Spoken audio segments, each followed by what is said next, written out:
Jalaluddin Suyuti রহমাতুল্লাহ আলাইহি খাসাইসুল কুবরা শরীফের মধ্যে উনি খুব সুন্দর করে একটি ঘটনা উল্লেখ করেছেন।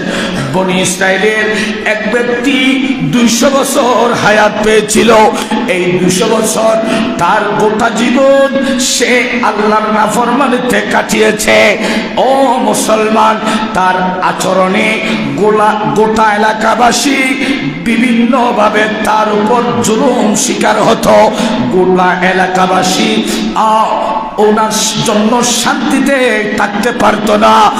এই জন্য সবাই ওনার প্রতি নিন্দা করত।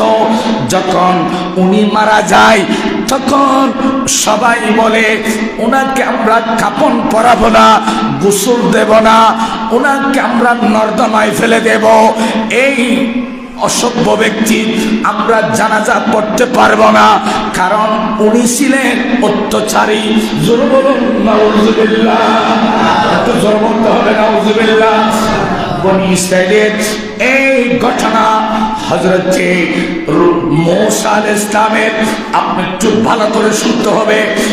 ওই ব্যক্তিকে যখন নর্দমায় ফেলার অনুমতি হলো, সেই সময়ে সবাই সিদ্ধান্ত নিল একে আমরা ওনার জানাজা পড়ব না, ওকে গোসল দেব না।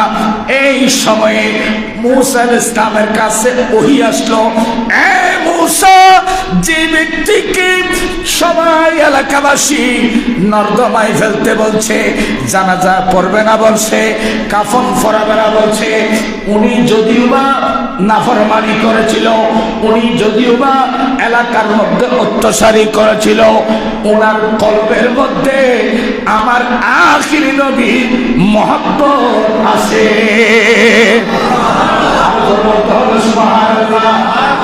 আল্লাহ কি মহব্বত! আমার আল্লাহকে খুব সুন্দরভাবে মূসা নবী এভাবে বলছে, এ মূসা নবী, তোমাকে আমি পাঠিয়েছি মানুষের হেদায়েতের জন্য, তোমাকে আমি পাঠিয়েছি মানুষকে ভালো পথে আনার জন্য। যে ব্যক্তি যাকে তোমরা নর্দমায় ফেলছো, যাকে তোমরা ময়লার স্তূপে ফেলছো, যদিও বা উনি বেনামাজি ছিল, যদিও বা উনি নাফরমানি ছিল, কিন্তু তার কলবের মধ্যে একটি নবীর মোহাব্বত, সেটা হলো আশহাদু আন্না মুহাম্মাদুর রাসূলুল্লাহ সাল্লাল্লাহু আলাইহি ওয়াসাল্লাম। নবীর নাম যখন শুনতেন তখন উনি নবীর নামের উপর চুমা খেত। আর জোরে বলতে হবে সুবহানাল্লাহ।